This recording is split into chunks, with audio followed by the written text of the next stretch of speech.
អ្នកទាំងគ្នាដឹងអត់ថាពាក្យ Danico Eric មានន័យថាម៉េចអ្នកទាំងគ្នាថ្ងៃនេះយើងនឹងមកពន្យល់អក្សរមួយក្នុងពាក្យ Eric ថាមានន័យថាម៉េចអ្នកទាំងគ្នាពាក្យ Eric ផ្ដើមពីអក្សរ A ថាអ្នកទាំងគ្នា A for ambitious ពាក្យហ្នឹងគឺមានន័យថាភាពដែលមានមហិច្ឆតាអ្នកទាំងគ្នាជឿថាមនុស្ស Eric ឬក៏គឺជាមនុស្សដែលគាត់មានមហិច្ឆតាធំខ្លាំងតែអ្នកគ្នាធ្វើអីក៏ដោយធ្វើកិច្ចការអីក៏ដោយអ្នកគ្នានិយាយទៅមនុស្ស Eric ពេលតែគាត់ធ្វើអីមួយគឺយើងនឹកស្មានដល់អ្នកគ្នាវាថាមនុស្សអ្នកគាត់មាន big dream អ្នកទាំងគ្នាគោលដៅរបស់គាត់មួយគឺធំខ្លាំងមែនតើអ្នកគ្នាពេលខ្លះគឺយើងនឹកស្មានដល់តែអ្នកគ្នា Danico Eric ហើយទៅគឺគាត់មាន big dream និយាយទៅមនុស្សម្នាក់ដែលគាត់មានមហិច្ឆតាខ្ពស់នៅលើអីទាំងអស់អ្នកគ្នាមិនថាការងារឬក៏ការរកស៊ីទៅអ្នកគ្នាសម្រាប់ Danico Eric បន្ទាប់មកអក្សរ O អ្នកគ្នា O for refreshing អ្នកគ្នាពាក្យហ្នឹងគឺមានន័យថាភាពស្រស់ស្រាយអ្នកគ្នានិយាយទៅគឺយើងនឹកស្មានដល់ទៅអ្នកគ្នាមនុស្ស Eric វាច្រើននៅគាត់មានស្រស់ស្រាយមនុស្សដែលមានសម្ពាធអ្នកគ្នាប៉ុន្តែនឹងក៏ជាចំណុចពិសេសរបស់ Eric អក្សរទី3អក្សរទី3 Eric អ្នកគ្នា I for independent អ្នកគ្នា independent ហ្នឹងគឺមានន័យថា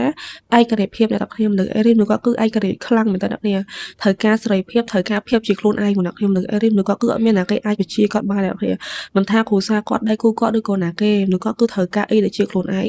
មនុស្សម្នាក់ដែរវាថាឯករាជ្យមកអ្នកគ្នាទៅធ្វើអីគឺធ្វើតាមចិត្តមកធ្វើស្ដាប់តែមកអ្នកគ្នាមនុស្ស Eric នៅគាត់គឺត្រូវការឯករាជ្យភាពមិនថាភាពជាខ្លួនឯងអ្នកគ្នាសំបីតែហឺហិរញ្ញវត្ថុក៏ដោយគឺគាត់ត្រូវការឯករាជ្យភាពដល់អ្នកគ្នាមនុស្ស Eric អ្នកទាំងគ្នាប៉ុន្តែមុនតទៅវីដេអូនេះខ្ញុំសូមនិយាយពីវណ្ណរានិកទីអ្នកខាងគឺមានលោកខ្សែក6ម៉ូតខ្សែដៃ6ម៉ូតជាមួយនឹងជៀននិងកង្វល់អ្នកគ្នាណាហើយជាភេទសភៅចាំខ្ញុំមានលោកដែរអ្នកគ្នាហើយបើសិនអ្នកគ្នាចង់បានវណ្ណដល់នោះធ្វើការចាត់ទៅក្នុង IG ខ្ញុំ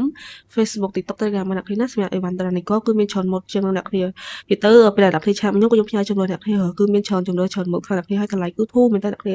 គុណភាពក៏ធានាអ្នកគ្នានេះគឺអត់មានប្រាប់គាត់ឬក៏ខ្មៅអីអ្នកគ្នាធានាឲ្យមកអ្នកគ្នាចូលទៅវីដេអូអ្នកគ្នាអក្សរទី4អក្សរ E ទៅអ្នកគ្នា E for energetic អ្នកទាំងគ្នាពាក្យហ្នឹងគឺមានន័យថាស្វាហាប់អ្នកទាំងគ្នាមនុស្សដែលគាត់អីឬមនុស្សគាត់គឺស្វាហាប់ហើយធ្វើអីគឺលឿនសាហាវអ្នកទាំងគ្នាវាថាគាត់ធ្វើអីក៏ដោយគឺលឿនមកអ្នកគ្នាមិនថាដំណើររបស់គាត់ឬក៏សកម្មភាពរបស់គាត់អ្នកគ្នាធ្វើអីក៏ដោយគឺស្វាហាប់មកអ្នកគ្នាវាថាមនុស្សដែលអត់សូវខ្សោះស៊ុយអ្នកគ្នាគឺធ្វើអីមួយគឺស្វាហាប់យកចិត្តទុកដាក់ខ្លាំងមែនតើអ្នកគ្នានៅ area និយាយទៅមនុស្សគាត់គឺមានធម៌ពលទៅធ្វើមកឲ្យតែគាត់ចង់អ្នកគ្នាគឺគាត់ធ្វើអត់ចេះខ្លាចហត់ទេអ្នកគ្នានៅ area និយាយទៅមនុស្សដែលមានធម៌ពលមានកម្លាំងមកអ្នកគ្នានៅ area អក្សរចុងក្រោយអក្សរ S ទៅអ្នកគ្នា S for spontaneous អ្នកគ្នាពាក្យហ្នឹងគឺមានន័យថា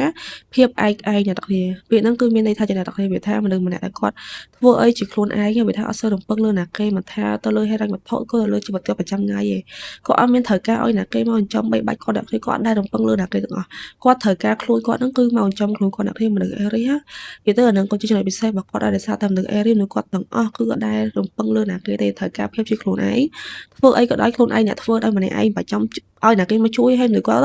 មនុស្ស area គឺគាត់មាននិយាយទៅមនុស្ស area គឺកំសត់រឿងមួយរឿងថាមនុស្សគាត់គឺឲ្យគេធ្វើគឺអត់ដែលដូចចិត្តគាត់ទេអ្នកគ្នាវាថាគាត់ឲ្យគេធ្វើគាត់អត់ដូចចិត្តដែរអញ្ចឹងគឺគាត់សុខចិត្តធ្វើអីគឺធ្វើខ្លួនឯងមកអ្នកគ្នាធ្វើដោយខ្លួនឯងដោយសារប្រើគេអត់ដូចចិត្តអញ្ចឹងហើយមនុស្សគាត់គឺចូលចិត្តធ្វើអីដោយដៃខ្លួនឯងអ្នកគ្នាមនុស្ស area អ្នកគ្នាសម្រាប់ area ថ្ងៃហ្នឹងគឺមានតែប៉ុណ្្នឹងទេអ្នកគ្នាបើសិនអ្នកគ្នាចង់បានវណ្ណរានិក area ធ្វើការឆាតក្នុង IG ខ្ញុំ Facebook TikTok Telegram មកអ្នកគ្នាណាអរគុណច្រើនអ្នកគ្នាជួបគ្នាវីដេអូក្រោយបាយបាយ